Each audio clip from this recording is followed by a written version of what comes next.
តអ្នកដឹងទេច្រើនជាង80នៃបុរសអាយុលើ35ជួបប្រទះនឹងភាពនឿយហត់ជាប្រចាំខ្វះការផ្ដោតអារម្មណ៍និងបាត់បង់បំណងចង់ផ្លូវភេទដោយពុំដឹងថាមូលហេតុពិតប្រាកដគឺការធ្លាក់ចុះនៃកម្រិតតេស្ទូស្តេរ៉ូននៅពេលដែលតេស្ទូស្តេរ៉ូនធ្លាក់ចុះរាងកាយបុរសនឹងបាត់បង់ភាពសកម្មធម្មជាតិបាត់បង់បំណងផ្លូវភេទកម្រិតសាច់ដុំថយចុះរាងកាយយឺតយ៉ាវនិងបង្កើនហានិភ័យនៃជំងឺរ៉ាំរ៉ៃជាច្រើនបុរសជាច្រើនបង្រួមទៅរកដំណោះស្រាយរហ័សដូចជាសារធាតុកំប្លែងឬអាហារបំប៉នដែលគ្មានការត្រួតពិនិត្យហើយប៉ះពាល់ទៅនឹងផលប៉ះពាល់ដ៏អវិជ្ជមានជំនួសវិញសូមជ្រើសរើសដំណោះស្រាយសុវត្ថិភាពនិងប្រើបានរយៈពេលវែង as Oyster Sink ជាអាហារបំប៉នថ្នាក់ខ្ពស់ផលិតពីសម្បុកពៅទឹកសមុទ្រពីប្រទេសនៅវេលសេឡង់ដែលល្បីឈ្មោះនិងមានប្រូតេអ៊ីនសាំងខ្យូដែកនិងអូមេហ្គា3ខ្ពស់សារធាតុចាំបាច់ទាំងនេះគាំទ្រដល់ការផលិតតេស្ទូស្តេរ៉ូនរបស់រាងកាយយ៉ាងធម្មជាតិអ្វីដែលធ្វើឲ្យ S Oyster Sink លេចធ្លោគឺដោយបច្ចេកវិទ្យាបង្កកស្ងួតប្រពៃណីដើម្បីរក្សាកម្លាំងជីវសាស្ត្រទាំងស្រុងទីសម្បុកពៅថ្មី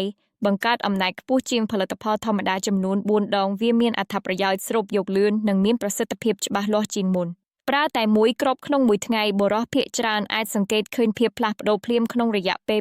2-3សប្តាហ៍កម្លាំងកាយកាន់តែខ្លាំងការផ្ដោតអារម្មណ៍ច្បាស់លាស់សមត្ថភាពរាងកាយកើនឡើងនិងជីវិតផ្លូវភេទទាន់សម័យឡើងវិញ